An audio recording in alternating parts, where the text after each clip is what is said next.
Damos inicio al ciclo de conferencias magistrales. Organiza Museo de los Trabajadores Evita, directora Mónica Labarté, y UPCN Seccional Provincia de Buenos Aires, secretario general Carlos Quintana y secretaria adjunta Fabiola Mosquera.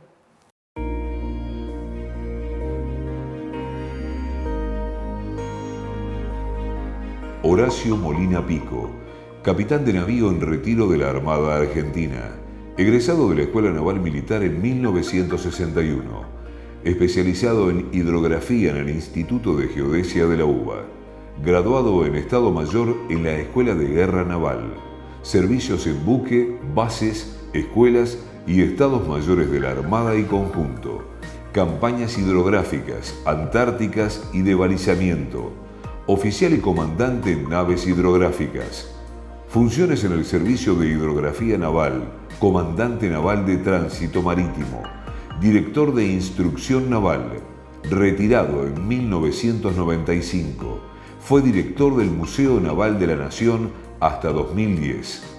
Publicaciones: Antártida, Asentamientos balleneros históricos, con Carlos Bairo y Guillermo May.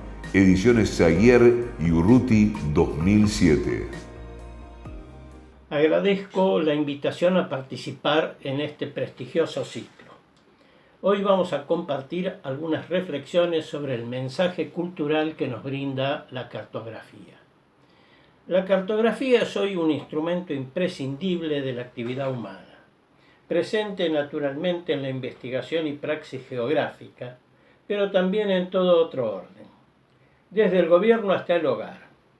Los mapas presiden las sedes de Estado, ilustran los claustros académicos y los gabinetes de trabajo, enriquecen las residencias de prestigio y motivan el coleccionismo. Conviviendo naturalmente con ellos, podríamos no prestarles atención fuera de su uso práctico. Sin embargo, siempre despiertan particular atención. Las historias especializadas relatan la secuencia de representación de regiones, mencionan los exploradores que las relevaron, los matemáticos y cartógrafos que procesaron los mapas, las soluciones para proyectar la esfera en el plano y las artes y técnicas de impresión. Rara vez arrojan luz sobre lo que alguien pueda buscar abstraído durante horas ante un mapa. Lo más inmediato serían sus valores artísticos. Muchos son verdaderas obras de arte. Retengamos entonces que la cartografía da testimonio de la vocación estética del hombre en cada época. Pero el mapa es más que información y estética. Suscita en el observador la evocación de su lugar de origen o de su historia familiar o étnica, o la vocación de viajar y trascender el propio solar. Ello sugiere ver causas culturales como determinantes de tanto interés. Examinaremos en algunos mapas clave la evolución del conocimiento de los mares y continentes y de la dimensión del mundo en paralelo con la integración de la humanidad. Es aceptado que el hombre prehistórico, tras 100 milenios de migraciones desde su origen en África, se haya asentado junto a los ríos permanentes, donde con agricultura y pesca pudo acelerar su desarrollo cultural, comenzar a navegar y así interactuar con comunidades próximas. Junto a los grandes ríos nacieron las principales civilizaciones e identidades. Egipto navegó el Nilo como una arteria vital que le permitió conformar una unidad geográfica, cultural, política y económica, cuyo desarrollo sostenido la llevó tempranamente al tiempo histórico. Allí, para restablecer los límites de parcelas borrados por las inundaciones, se ideó representar el terreno en un croquis geométrico. El mapa, natural para nosotros, fue una luminosa innovación. Representar gráficamente el terreno, 12 siglos antes de ser descubiertos los triángulos semejantes, fue una creación intelectual trascendente como la de los alfabetos.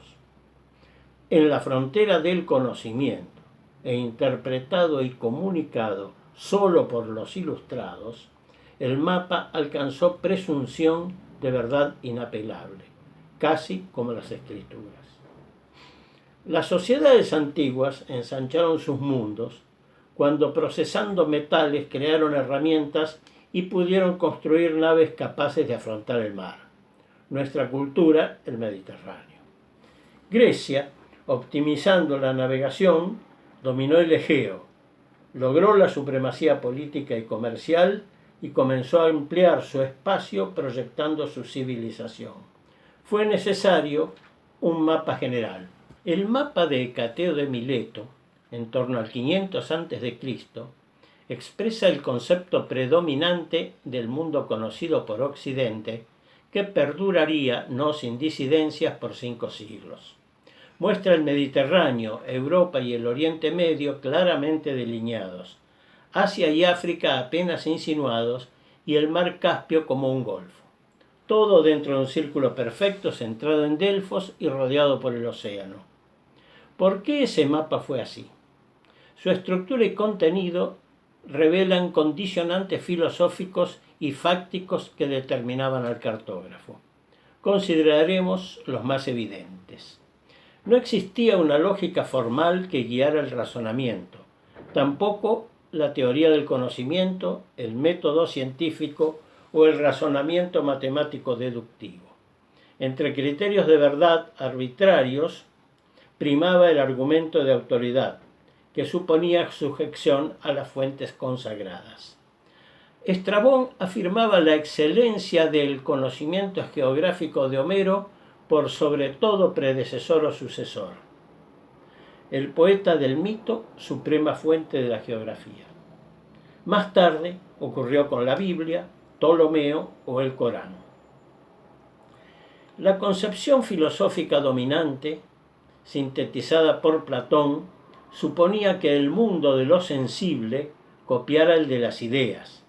Platón escribió que el Creador dio al universo y a la tierra la forma conveniente al viviente que iba a contener todos los seres vivos, una figura que contuviera todas las figuras, y por eso los torneó esférico y circular. El geógrafo, observando los principios dominantes de analogía comparativa, simetría e inducción, debía dibujar el orbe con una forma perfecta donde insertar la información ajustada a las enseñanzas de los maestros. Estrabón, racionando así, enseñaba que el orbe habitado era una isla. El mito se confundía con la realidad misma. Platón recomendó, si no fuera posible alcanzar un discurso plenamente coherente, admitir un mito verosímil. Estrabón ponderaba su eficacia en la educación social. El etnocentrismo absoluto. Los griegos suponían ser los únicos humanos plenos y corresponderles por ello lo más noble del mundo, su centro. A los demás, los bárbaros, la periferia. Tal centro estaría en Delfos, en una roca llamada Onfalos. Después sería en Jerusalén o Alejandría, y Nicolás de Lina, en el siglo XIV, lo ubicó en el Polo Norte. La prioridad a lo conocido y cercano, Estrabón consideraba su deber estudiar las tierras ocupadas, no lo desconocido. Los dos últimos condicionantes operaron también en otras culturas. En el Mapamundi Cagnido de 1402, China, en el centro, ocupa medio mapa, y Corea, conocida y cercana, más espacio que África y Europa. La escasez y discontinuidad de viajes. Un navegante de entonces podría tal vez viajar a los confines hasta 4 o 5 veces en toda su vida. La extremada imprecisión para determinar el rumbo de un lugar a otro. La aguja magnética llegaría 15 siglos después. la imposibilidad de determinar la longitud geográfica con alguna precisión, recién salvada en el siglo XVIII después de Cristo, cuando fue posible conservar la hora del punto de origen del viaje. La dificultad de adaptar con deformación aceptable la superficie esférica del terreno a la plana del mapa, creciente con la extensión. El secreto absoluto sobre la información propia, con la consecuente desconfianza y renuencia metódicas ante la ajena. Muchos datos ciertos y significativos, rechazados sin mediar disidencia racional, inverosimilitud o incoherencia, se perdieron para el conocimiento. En tiempos de Alejandro Magno, ciertos interrogantes, condicionantes de los proyectos políticos, ocupaban a las cortes, los filósofos y los generales. Veremos algunos históricamente registrados. ¿Hay ruta marítima desde el Golfo Pérsico al Mar Rojo? ¿Son esos dos mares en conjunto un mar interior o parte del océano? ¿Hay ruta marítima entre el Mar Rojo y el Estrecho de Gibraltar? ¿Son el Indo y el Nilo el mismo río? ¿Existe comunicación fluvial entre el Mar Caspio y el Mar Negro? ¿Es el Caspio un mar cerrado o un golfo del océano? ¿Qué distancia hay entre la India, la pequeña India de Aristóteles, y el océano hacia el este? ¿Cuánto mide el radio de la Tierra si es esférica? ¿Hasta qué clima por latitud es posible habitar la Tierra? ¿Existen los antípodas en la parte opuesta del globo, viviendo sin caer al vacío? ¿Y los hiperbóreos? El mapa de Hecateo registró verdades, errores verosímiles, fantasías inverosímiles, incógnitas y silencios. En su contexto histórico, con lo dicho y lo callado, y denotando sus condicionantes, da indicios firmes del sentir, pensar, saber y obrar del hombre occidental en la antigüedad remota.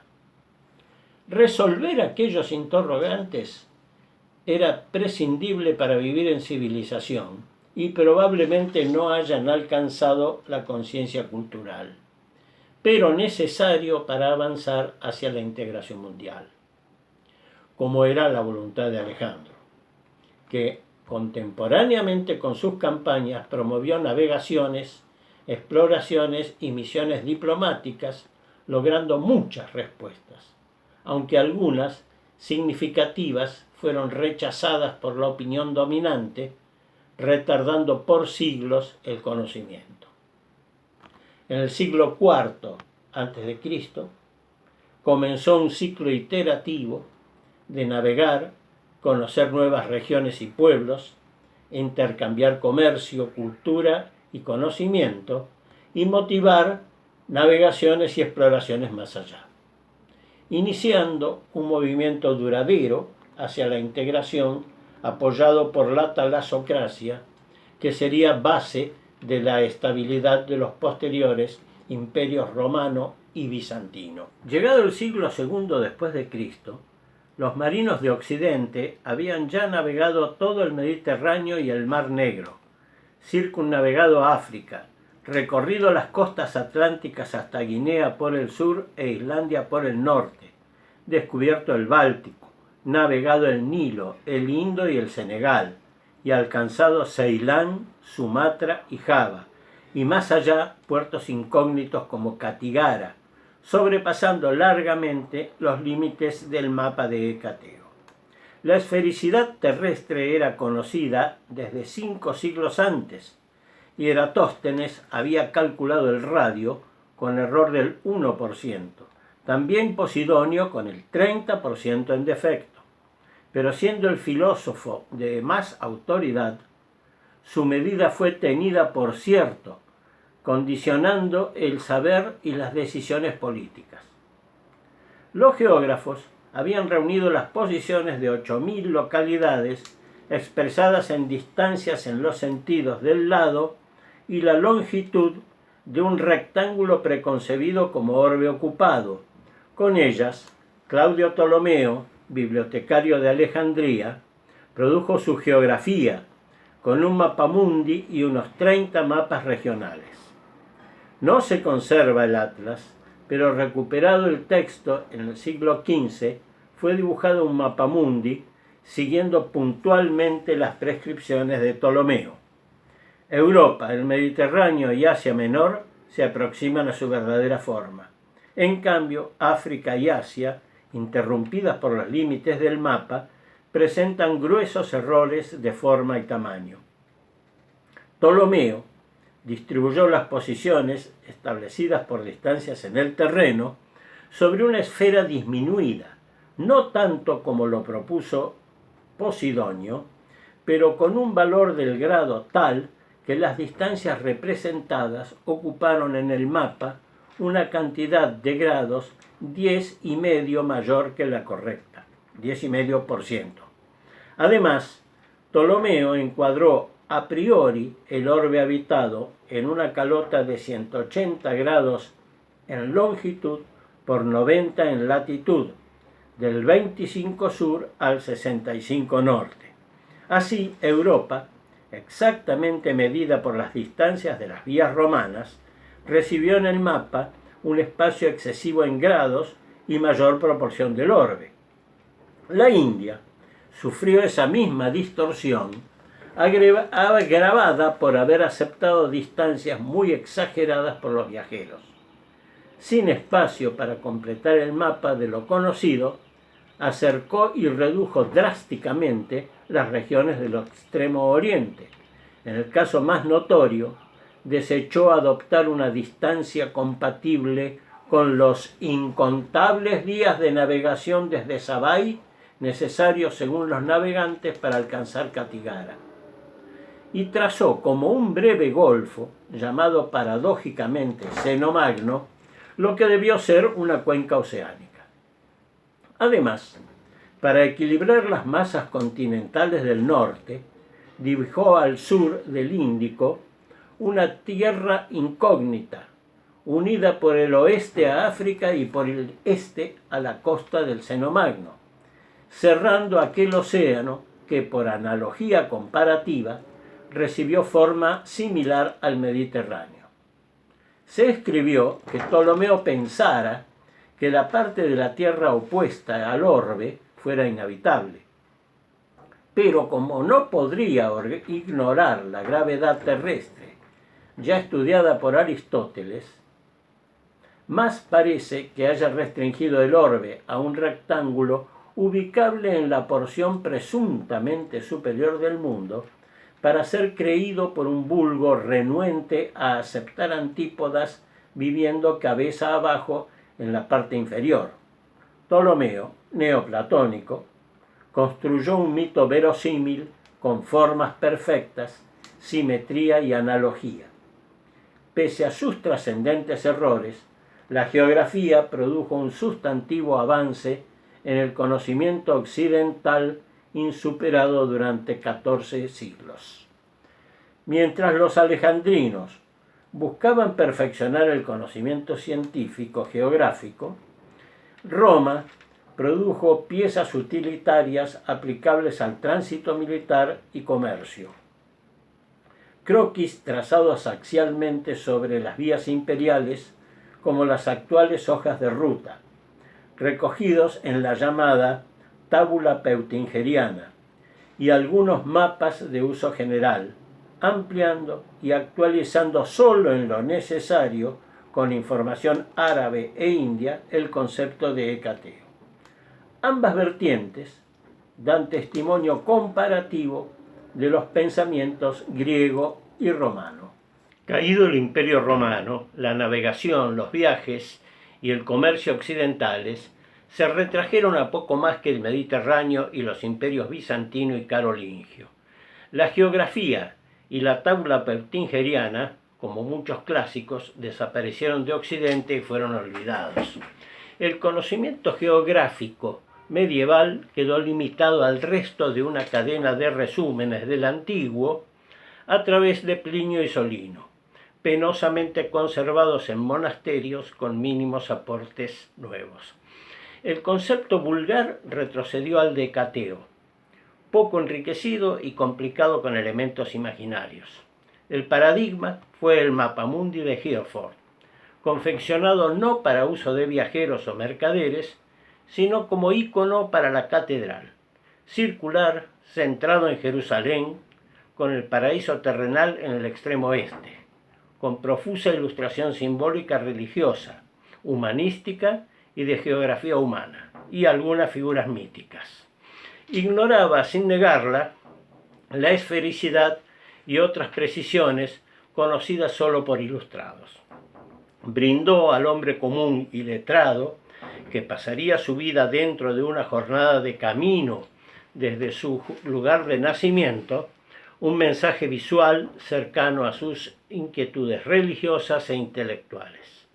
Con ello, ofrece múltiples indicios del pensamiento medieval. El siglo XIII inició el Renacimiento cartográfico. El patriarca de Constantinopla regaló al Papa un manuscrito de la geografía, antes conservado en Alejandría y Bagdad, que en los 2 siglos siguientes fue traducido al latín y copiado.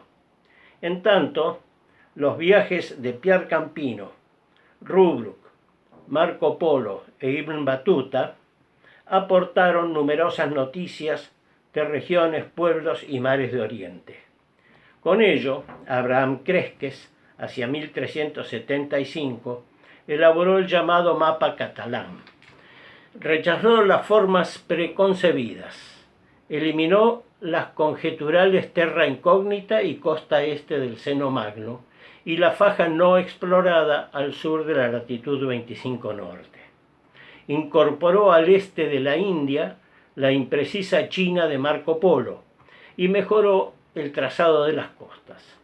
Señaló cierto movimiento hacia una nueva actitud científica.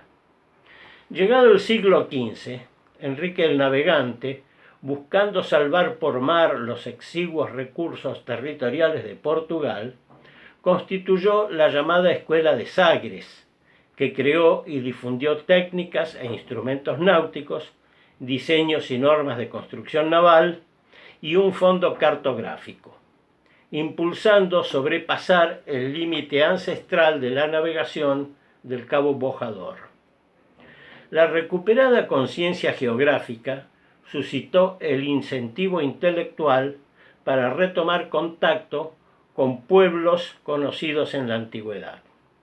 Sagres aportó la factibilidad técnica y el bloqueo comercial establecido por el Imperio Otomano impuso la necesidad económica.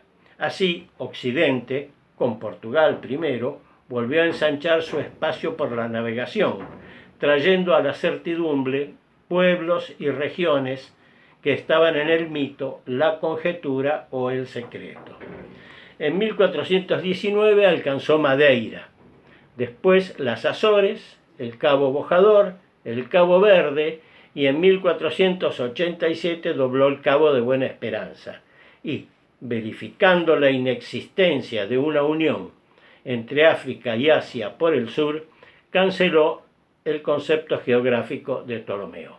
Cristóbal Colón, suponiendo una tierra pequeña según el radio de Posidonio, con China al este de la India, conjeturó que Asia estaría a pocas leguas de España y movió la corona de Castilla a buscar la India por occidente. 2 croquis atribuidos a Bartolomé Colón o a Alejandro Zorzi sitúan las tierras descubiertas, uno al este con relación a Europa y otro al oeste con la esperada relación a la India. Coordinados configuran el concepto de Colón sobre el Nuevo Mundo. Al norte, Cuba, creída continental, y México, se identifican con China. Al oeste, tras un istmo, un mar informado por los indios sería el Seno Magno. Al sur, Venezuela y Guayanas. Colón sintió confirmadas todas sus expectativas. Quinsay estaría a 100 leguas al noroeste y Catigara cruzando el istmo al sudeste. El salto de 70 grados entre las dos escalas de longitud, justificado y más por el ancho del Pacífico, podría atribuirlo a haber encontrado la India antes de lo esperado, por ser la tierra aún menor que sus previsiones. Convencido, envió embajadores al Gran Khan y concibió un cuarto viaje para doblar por el sur la península que Enrico Martellus trazaba al sur de la India y continuar a las Molucas.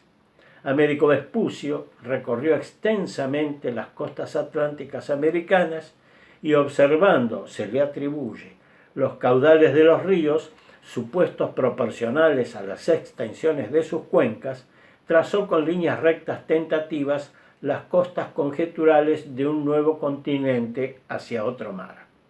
Sus apreciaciones acertaron la forma de península triangular de Sudamérica, pero en el norte, menos evidentes, dejaron abiertas todas las hipótesis. Waldseemüller recogió la opinión de Vespucio en su Mapamundi de 1507, una síntesis de tradición, novedad y conjetura. Empleó el radio disminuido de Ptolomeo. Copió Europa de la geografía, pero con costa al Ártico. Perfeccionó África según las exploraciones portuguesas. Para América siguió el diseño de Vespucio, agregándole un inexistente estrecho en Panamá. En Asia conservó las deformaciones de Ptolomeo, eliminó la terra incógnita e integró la costa este del Seno Magno a la península de Martellus que Colón suponía en sus descubrimientos. Extraña tierra que prefigura Sudamérica, con símiles del Estrecho de Magallanes, la Tierra del Fuego, el Cabo de Hornos y la Isla de los Estados, y donde Paul Gallé correlacionó los principales ríos y macizos sudamericanos. Gandía e Ibarra Grasso interpretaron que fuera Sudamérica, alcanzada por Oriente navegando los incontables días necesarios para cruzar el mar que Ptolomeo redujo al Seno Magno y llegar a Catigara, que identifican con Chan Chan en Perú. Elcano, navegando donde estaría esa península, canceló ese híbrido y breve concepto geográfico. Persiste el misterio de su origen.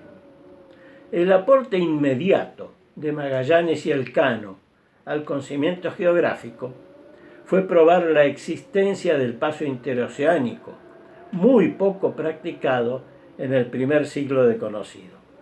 Comprender la inmensidad del Pacífico y de Asia y la correspondiente mayor circunferencia terrestre y lograr certeza sobre una discontinuidad entre Eurasia y América demandaría siglos de navegación sorteando la tradición, la incertidumbre, la reticencia y el engaño. ¿Qué herramientas del pensamiento podrían lograrlo? No sorprendería que un niño que hubiera perdido la llave de un juguete mecánico pidiera que le hicieran un mapa para encontrarla. Tendría internalizado por la literatura infantil que teniendo el mapa se encuentra el tesoro. El mapa es la fórmula o talismán necesario y suficiente para lograr un fin. Es pensamiento mágico, propio de la inteligencia infantil. En el 1500, cuando se gestaba la cartografía de los descubrimientos, la intelectualidad occidental recién incursionaba en el saber científico y el pensamiento mágico subsistía como recurso intelectual. Como en la antigüedad del mito, el cartógrafo renacentista soportaba, como el antiguo, factores condicionantes, menos filosóficos pero más políticos. El mapa debía conciliar la tierra con la conveniencia del poder, para engañar competidores, aunque tal vez también, como resabio medieval, con la secreta esperanza del rey de que Dios adecuara la tierra a sus propósitos, ya que creía obrar por su gracia. Crónicas medievales narran que el rey Canuto, en el siglo XII, decretó que no creciera la marea y se trasladó a la costa a constatar si se cumpliera. La cartografía representó las tierras y mares conocidos, también otros no conocidos o hipotéticos, para encontrar con el mapa como llave los pasos interoceánicos o las Molucas, pero también islas y ciudades fantásticas, seres fabulosos, el eje del mundo o los ombligos del mar. Cartografía de los descubrimientos, pero también de las hipótesis, las ilusiones y los engaños. La península de Martellus y el Seno Magno fueron reducidos y trasladados utilitariamente identificados con entidades geográficas reales hasta desaparecer. El estrecho de Anián separó Asia de América 170 años antes de ser descubierto el Bering, mientras en otros mapas anticipó el paso del noroeste. California durante 2 siglos fue isla o península según qué corona autorizara el mapa, y el Brasil fue arbitrariamente desplazado en longitud, sea al este o al oeste de la indeterminable línea de Tordesillas. Los mapamundis de Oroncio Finé, de 1531, y Antonio Salamanca, de 1550, aparentemente iguales, comparten todos sus parámetros técnicos y en general los accidentes geográficos, pero por algunas diferencias localizadas expresan respectivamente los conceptos de Colón y Vespucio que, insertándoles pasajes interoceánicos conjeturales o forzando el ancho del Atlántico, podrían pretender significación jurídica útil a intereses soberanos contrapuestos. Las cuestiones geográficas pendientes estaban planteadas y para su solución se formulaban hipótesis dispares, frecuentemente condicionadas por designios políticos flanqueando los fundamentos científicos. Comprender las dimensiones y posiciones relativas de los continentes y mares, cerrando un anillo de certeza en torno a la Tierra, requería adquirir conciencia de la cuantiosa porción ocupada por el Pacífico. Hacía falta privilegiar la investigación sobre la conjetura, liberar la información y fundamentalmente explorar el Pacífico y el Ártico. Los navegantes, mayoritariamente españoles, en 2 siglos, alumbraron la verdad geográfica. El mapa de Gerardo Mercator, de 1569, señala el cambio intelectual que permitió completar el proceso. Empleó una proyección matemática que traduce en líneas rectas los rumbos de la navegación y conserva los ángulos e incorporó el nuevo conocimiento recabando expresamente y verificando minuciosamente cada dato a incluir o rechazar. Pero el mito resistía su extirpación. Una miniatura expone las tierras septentrionales en proyección polar. Sus cartelas explican que en medio de 4 grandes islas, el polo está materializado por una altísima roca negra rodeada por un remolino alimentado por 4 ríos procedentes de los mares que precipitan el agua a las profundidades para resurgir por las vertientes. Indican pigmeos, tierras fértiles y sobre la costa atlántica observaciones de Plinio y Marco Polo. Sorprenden 2 posiciones del polo magnético entonces recién determinadas. La imagen proviene del perdido relato de Nicolás de Lina del siglo XIV y su inclusión por el estricto Mercator llamó la atención en tiempos de la edición. Llegando a la Ilustración, el mito sobrevivía. Tal vez el hombre quisiera en el mapa, además de información científica, espacio para su fantasía y los geógrafos le reservaron las regiones inaccesibles. El descubrimiento del estrecho de Bering y las costas extremas de Asia y América entre 1728 y 1741 cerró un gran ciclo del conocimiento impulsado por los innumerables filósofos soberanos, geógrafos, navegantes, exploradores y cartógrafos, algunos aquí nombrados, que guiaron la percepción del hombre sobre el mundo hasta igualarla con la realidad. Podemos interrumpir esta reseña. En adelante los mapas afinarán más y más una imagen cuyo conocimiento grueso ya estuvo definitivamente asegurado. El mapa de los descubrimientos rusos certifica ese hito del conocimiento. La cartografía, testigo permanente del hombre y su entorno, consolidando en mapas cada momento histórico, ha resultado indicadora de la evolución del conocimiento geográfico en paralelo con la integración de la humanidad, y dado testimonio para cada época de la actitud intelectual, la percepción dominante del mundo, los objetivos y usos de las naciones y soberanos, y la evolución de las ciencias, técnicas y artes, con evidencia de la preponderancia del mar y la navegación como factores de integración y conocimiento, atesorando un ingente contenido antropológico, cultural e histórico que invita al observador a indagar en ella su propio ser.